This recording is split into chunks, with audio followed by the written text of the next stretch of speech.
What's up everyone and welcome back to the channel. Let's get started with our first news. Khabib Nurmagomedov and Daniel Cormier recently shared a lighthearted and humorous debate that gave fans a glimpse into their brotherly friendship and deep mutual respect. The conversation began when the two reminisced about Khabib's final moments inside the UFC octagon. Cormier insisted that Khabib's last words after his retirement fight were, "DC, I love you, brother." Laughing, Khabib immediately denied ever saying such a thing. "No, I never said this," he protested. Cormier, however, stood firm, claiming with complete confidence, 1000%, "You said it. That was the last thing you ever said inside the octagon." The exchange perfectly reflected their friendly rivalry and long-standing bond as teammates at the American Kickboxing Academy, aka. Cormier jokingly told Khabib not to change the story, saying, "Don't check, just leave it. It's true." Khabib replied, "No, I have to check this," prompting more laughter between the two. Their conversation then shifted to a comparison of their greatest years in MMA. Khabib asked DC which year in his fighting career he considered the best. Without hesitation, Cormier replied, 2018, double champ. I beat Volkan, then Stipe, and finally Derek Lewis at Madison Square Garden. Khabib smiled and countered, 2018 was my best year too. I became the champion and defended my title in the biggest fight in MMA history. So tell me, who was better? Cormier jokingly responded, "No question. The double champ was better." Khabib laughed but didn't let him have the last word, teasing him about being a commentator and translator during others' interviews. "Whenever someone fights and you translate, that's why people bring me like this," Khabib joked, referring to how DC's enthusiasm sometimes made him the center of attention. This funny back and forth highlighted why fans love both legends, their competitive spirit, honesty, and brotherly affection. Even in retirement, their chemistry continues to entertain the MMA world, proving that the bond formed in battle lasts far beyond the octagon. Before we jump into the next story, we have a small favor to ask. If you're enjoying the content, please give this video a like, subscribe to the channel, and tap the bell icon. It really helps us out, and ensures you'll never miss an update. Move on to another news. UFC middleweight champion Dricus du Plessis recently shared his thoughts on the potential matchup between Islam Makhachev and Jack Della Maddalena, offering high praise for both fighters but ultimately siding with the reigning lightweight king. Speaking in an interview with Fight Forecast, du Plessis expressed his admiration for Jack Della's talent and style while explaining why he believes Makhachev's experience and dominance give him the edge. "I love Jack Della," du Plessis began. "I think he's an incredible fighter and one of the most exciting guys to watch right now. I really enjoy his fights and I respect his skill set tremendously." However, the South African champion noted that Makhachev's resume and competition level are on another tier. "When you look at the opponents Jack has faced compared to Islam's, it's a big difference. Islam has beaten some of the best fighters in the world. He's fought and dominated elite competition and earned that pound-for-pound recognition for a reason." Addressing the narrative that Jack Della Maddalena's size could pose a problem for Makhachev, du Plessis disagreed. "People think Jack Della is going to be much bigger, but I don't think that's true. Sure, he looks thick, strong, and powerful, but Islam is incredibly well-rounded and physically strong himself. His grappling and control are on another level." Du Plessis emphasized that his prediction comes with full respect for both fighters. "I love Jack's fighting style and his personality. He's a great guy for the sport and I'd honestly love to see him win the belt one day," he said. "But when it comes to this matchup, I just can't pick against Islam. He's so technically sound, disciplined, and composed. I think he's going to carry his skills beautifully into the next weight class. Moving up won't take anything away from him. I actually believe he's going to be just as dominant, maybe even better, at welterweight." In the eyes of du Plessis, Islam Makhachev's mix of elite skill, experience, and adaptability make him the clear favorite in what would be one of the most intriguing matchups in modern MMA. Move on to another news. Veteran UFC referee Erg Dean has officiated countless bouts throughout his long and respected career, witnessing every type of fighter, from the most disciplined technicians to the most unpredictable brawlers. Yet, despite Sean Strickland's reputation as one of the sport's most outspoken and controversial personalities, Dean recently revealed that Strickland is actually one of his favorite fighters to referee. Surprisingly, one of the main reasons is that Dean has absolutely no concerns about eye pokes whenever Strickland is in the octagon. Speaking about the middleweight contender, Dean explained, "I know Sean Strickland has that bad boy image, and I'm not trying to make him sound like a teacher's pet, but honestly, he's one of my favorites to referee." Dean elaborated that Strickland's unique style and composure make his his job much easier. When Sean comes out, you see him moving, parrying, and using his hands the way he does. It's very controlled. I don't have to worry about those fingers being out or about accidental eye pokes. He's very aware of his technique. Eye pokes are one of the most common and dangerous fouls in mixed martial arts. They can easily alter the course of a fight or even end a career, which is why referees are always alert to prevent them. However, Dean said that Strickland's striking defense and disciplined hand positioning set him apart. Sean knows exactly where his hands are at all times, Dean continued. He uses his open hand parries effectively without endangering his opponent. That's something a lot of fighters struggle with, especially when they rely on a high guard or distance management with their lead hand. Despite his often brash personality outside the cage, Dean emphasized that Strickland is a professional inside it. He's a guy who really understands the mechanics of fighting and respects the rules, Dean noted. When he's in there, he's focused, clean, and sharp. For a referee as seasoned as Herb Dean, that level of awareness and control earns Strickland high praise. While fans may know Strickland for his trash talk and intensity, Dean sees the technical mastery beneath the chaos, a fighter who keeps things fierce, but fair, every time he steps into the octagon.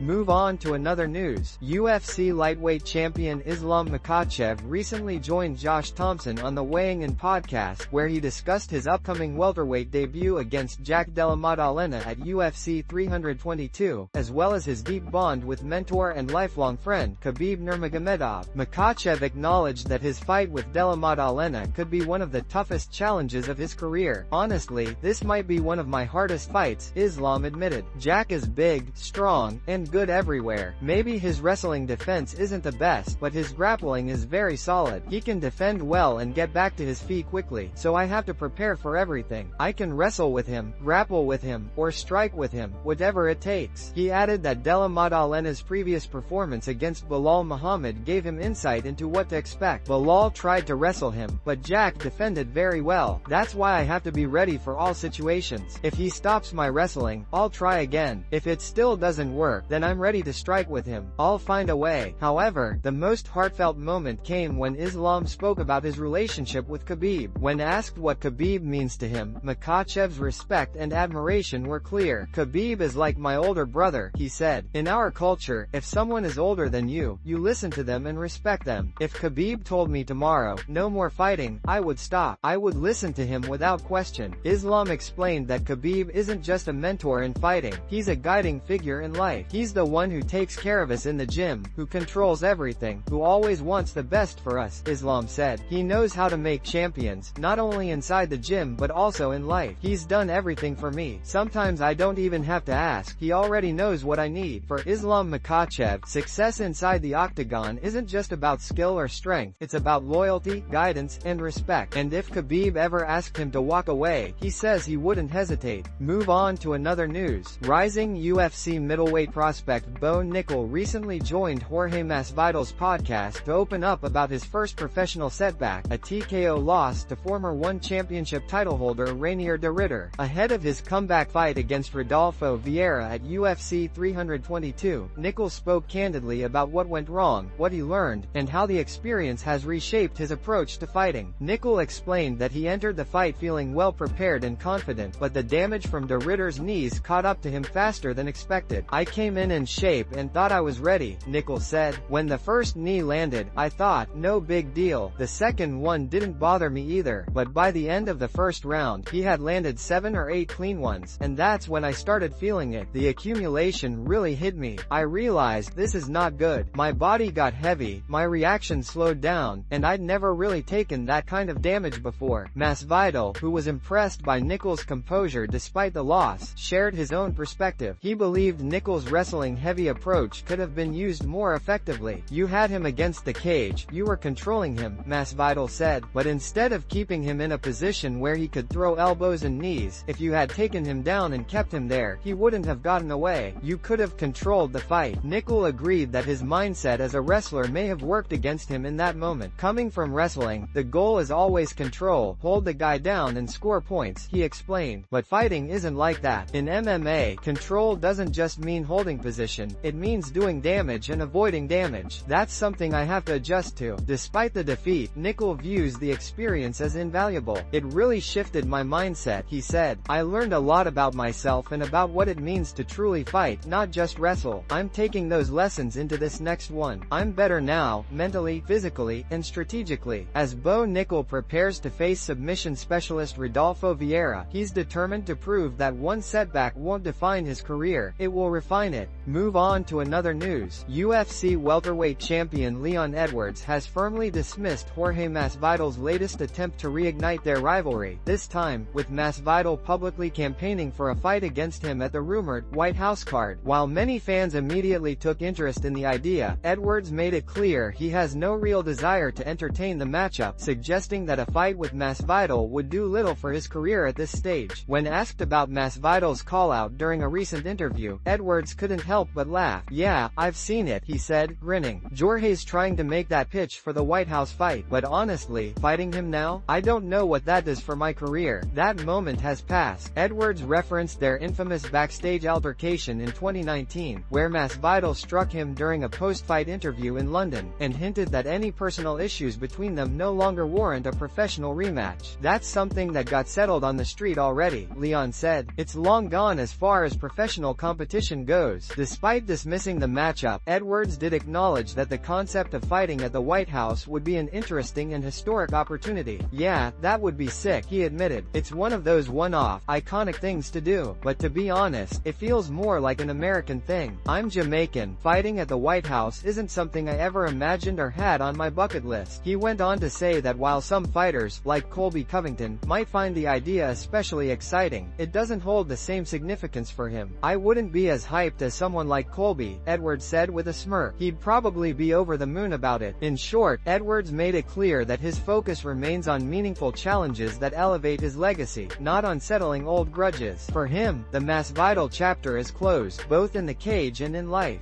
Move on to another news. Former UFC interim lightweight champion Dustin Poirier has weighed in on the highly anticipated matchup between Islam Makhachev and Jack Della Maddalena, offering his prediction for how the fight could play out. Speaking with MMA journalist Mike Bone, Poirier gave a thoughtful and balanced take, expressing both his respect for Della Maddalena's striking and his belief in Makhachev's overall superiority. "I would think Islam wins by decision," Poirier said, "but if Jack does win, I wouldn't be completely shocked if he lands something clean, maybe a big shot or a knee that hurts Islam. Jack's striking is very sharp, and he has that kind of power that can change a fight in an instant." Despite acknowledging Della Maddalena's finishing potential, Poirier emphasized that Makhachev's skill set, discipline, and fight IQ make him the safer pick. "If Jack were to beat Islam by decision or, even more unlikely, submit him, that would blow me away," he admitted. "But if I had to put money on it, I'd pick Islam by decision. That's the bet I'd make." Poirier's assessment reflects the respect he has for both athletes. Having shared the octagon with Makhachev in the past, Poirier understands firsthand the challenges of facing the reigning lightweight champion. Islam's combination of suffocating wrestling, top control, and ever-improving striking has made him one of the most complete fighters in the sport. However, Poirier also noted that Della Maddalena represents a unique test. The Australian's crisp boxing, relentless forward pressure, and composure under fire have made him one of the fastest rising contenders in the welterweight division. "Jack's got great timing and confidence," Poirier added. "He doesn't waste movement, and he's dangerous in every exchange. If anyone can make it interesting on the feet, it's him." Still, the veteran lightweight's conclusion was clear. Makhachev's versatility and ability to adapt mid-fight give him the upper hand. "Islam just finds a way to win," Poirier said. "He's too smart, too disciplined, and too complete. Decision or maybe even late control, that's his fight to lose."